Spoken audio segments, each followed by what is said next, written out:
Obama's frat house, Barack told K jokes, dropped the F-bomb in White House.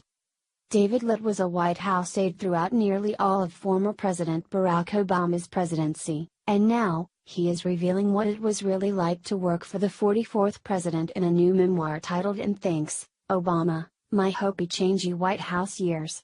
At the tender age of 24, the Yale graduate became one of the youngest speechwriters in White House history when he was cleared to work for the president in April of 2011. However, his experience was more like that in a frat house than a presidential administration. Litt was part of an all-male, all-white, and all-under-40 team which produced former President Barack Obama's speeches, which is highly ironic, considering Obama harped on white male privilege like it was his job. This is not the most disturbing revelation made in Litt's forthcoming book, though. Apparently, Obama created a disturbing bro culture among those on his team, turning the White House into more of a frat house than an executive residence.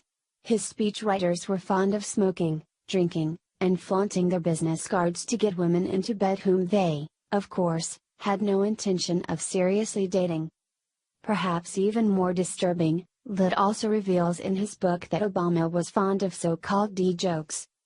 Behind the scenes, the commander-in-chief seemed to indulge in the bro culture and join in on the banter while rehearsing with his team.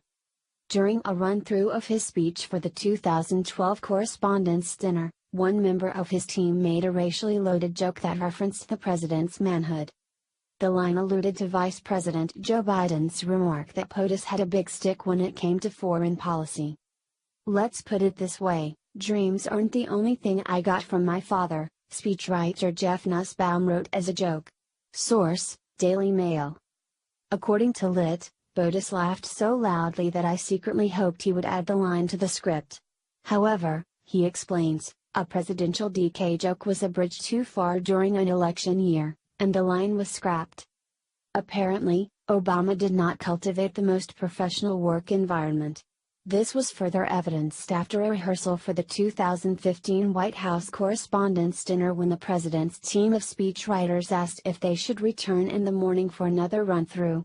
"The truth is, I'm pretty effing good at this," responded Obama in language highly inappropriate for the leader of the free world. Reports such as this only serve to remind us how lucky we are to now have a man like President Donald Trump in the White House. No wonder we were the laughing stock of the world during Obama's presidency. The man was a complete joke, which is painfully clear by the way he ran his administration.